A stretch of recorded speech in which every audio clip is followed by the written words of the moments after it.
Olá pessoal, aqui é a Ana e hoje eu vou começar uma videoaula em duas partes, em que eu vou falar dos 5 tipos de diagramas que eu considero os mais úteis para aprender. Se você fizer uma pesquisa rapidamente no Google, na Wikipedia mesmo, você vai descobrir que existem dezenas, se não centenas de tipos diferentes de diagramas. Mas existem alguns que, além de serem mais comuns, eles também são muito bons para aprendizagem. Então, eu separei aqueles que eu acho os mais úteis. São eles o mapa mental, o mapa conceitual, os diagramas de Venn, o fluxograma e uma técnica que eu chamo de brainstorm visual. Na videoaula de hoje, quer dizer, na parte da videoaula de hoje, eu vou falar sobre o mapa mental e o mapa conceitual. O mapa mental e o mapa conceitual têm algumas semelhanças, mas eles são diferentes na proposta, na forma como eles são desenhados, tá? E eu vou discutir isso na parte de hoje, tá? E na próxima eu discuto os outros diagramas. Vamos começar pelo mapa mental. Se você assiste aos vídeos do Videoaulas Baiana já há algum tempo, você sabe que eu sou totalmente adepta dos mapas mentais. Eu adoro os mapas mentais. Eles são bons para aprender, para memorizar, para raciocinar, para organizar ideias e são fáceis de entender e de fazer. Tá? E a ideia principal dos mapas mentais é que você organiza as suas ideias em torno de um conceito central. Então, essa é a grande coisa que diferencia um mapa mental de outros diagramas. É o fato dele ter um conceito central. E geralmente você anota mesmo no centro de uma folha de papel.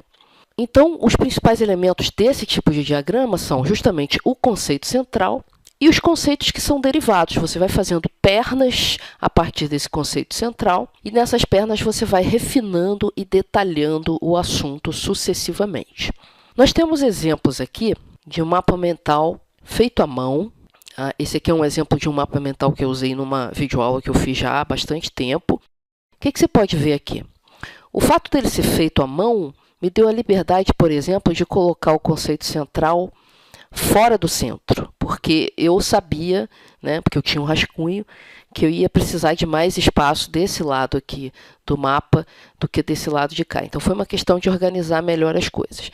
Mas esse é o conceito central e tudo parte dele, se você perceber.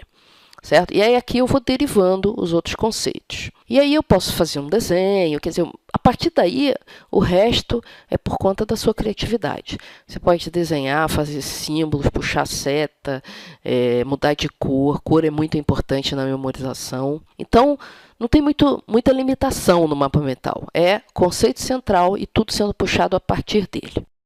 Aqui tem um exemplo de um mapa mental feito no Freeplane. O Freeplane é uma ferramenta gratuita que eu tenho usado nas últimas videoaulas, nas videoaulas mais recentes, e que gera esse resultado bem mais bonitinho, bem mais organizado, e tem algumas coisas que facilitam a mostrar a dinâmica da aula que o mapa mental desenhado à mão não tem. Eu tenho que fazer a dinâmica de uma maneira um pouco complicada, Eu tenho que usar camadas, então a coisa acaba não sendo tão simples. E aqui é mais simples eu mostrar a dinâmica, porque essas perninhas vão fechando e abrindo conforme eu vou clicando nelas. Vocês já viram isso e estão vendo aqui nessa videoaula. Então, como é que a gente compara esses dois tipos de mapa mental? Um é feito à mão e o outro é feito com o Freeplane. Bom, no feito à mão, você tem muito mais liberdade para desenhar. E ele é muito mais rápido de fazer. Principalmente se você está fazendo no papel, com canetinha, lápis de cor e tal. É rapidinho.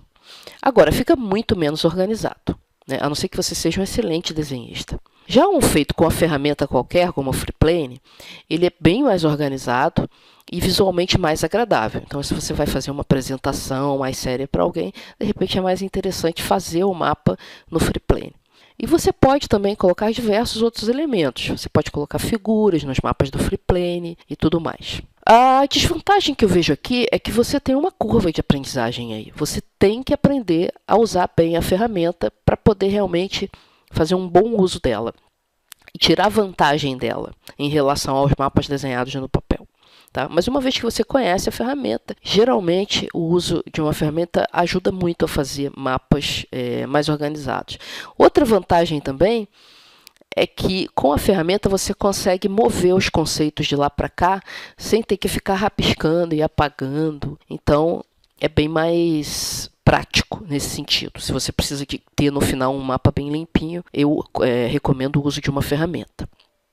Agora nós vamos falar de uma outra coisa que é parecida, mas não é igual, apesar de muita gente confundir essas duas coisas, que é o mapa conceitual. Ele é, sim, similar ao mapa mental, mas ele tem um foco diferente. Ele não tem o tema central, né? Geralmente eu começo a trabalhar no início da folha, como se eu estivesse escrevendo, só que ao invés de escrever eu vou desenhar um diagrama. E o mais importante é que o foco principal do mapa conceitual são as relações entre os conceitos. Elas normalmente são hierárquicas e nomeadas. Elas são tão importantes que elas têm nome. Vamos ver exemplos aqui, para ficar bem claro o que eu estou falando. Aqui eu tenho um exemplo de mapa conceitual de reações nucleares. Então, você vê que não tem conceito central. Você tem seta para todo lado aqui e você pode começar de qualquer lugar. Então, as reações nucleares têm a ver com átomos que são formados pela eletrosfera e pelo núcleo. Tá? E as reações nucleares são a fissão nuclear e a fusão nuclear. As duas ocorrem no núcleo. As coisas que elas têm em comum aqui, a energia em forma de calor e a radiação. Então, as duas geram energia e radiação. E aqui são exemplos de átomos. Então, eu tenho urânio, plutônio e hélio. O urânio e o plutônio são usados na fissão. O hélio é usado na fusão nuclear. Então, eu não vou ler o resto do mapa todo, mas o que você está vendo aqui é que eu tenho os conceitos em laranja e as relações nesse verde água aqui. Então, eu separei bem o que é conceito do que é relação entre conceitos diferentes. Tá certo? Muito interessante para tomar notas, quando você está lendo alguma coisa, quando você está assistindo uma aula. E eu vou falar um pouco mais disso daqui a pouco. Mas agora eu quero mostrar outro exemplo de mapa conceitual, que é esse aqui, ó. Esse é um pouco maior.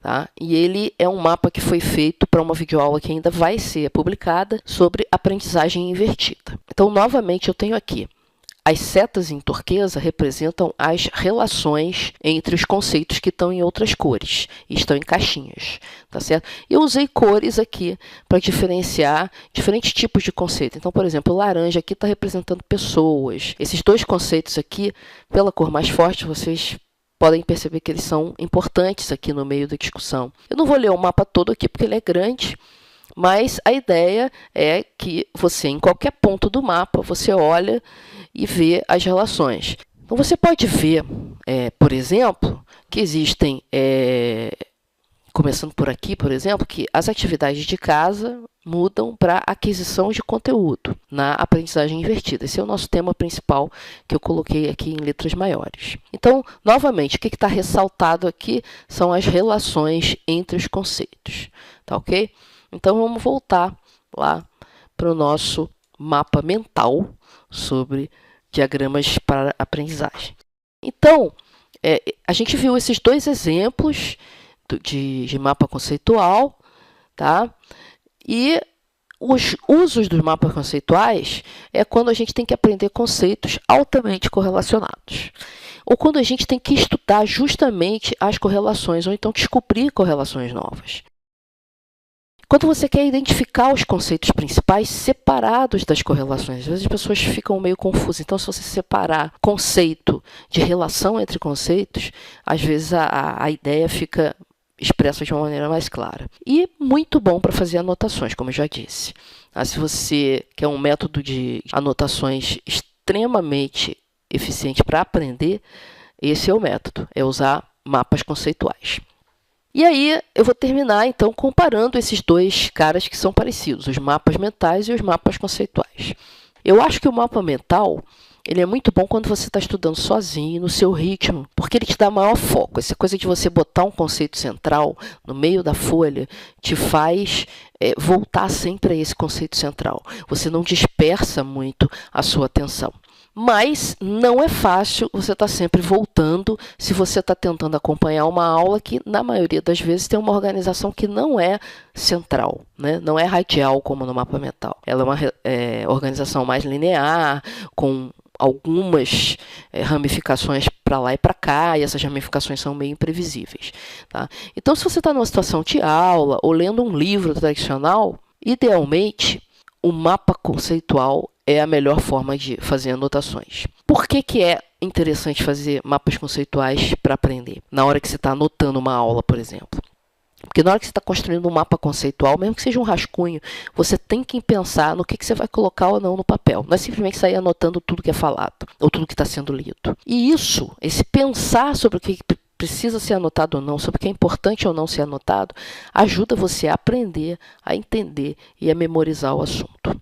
Então, essas são as dicas finais que eu deixo sobre esses dois tipos de diagramas. Os mapas mentais são excelentes para o estudo sozinho, para você focar mais no conceito central. Os mapas conceituais são excelentes para fazer anotações ativas em sala de aula. Anotações que realmente vão te ajudar a aprender o que está sendo dado em sala de aula ou o que está sendo explicado em um livro.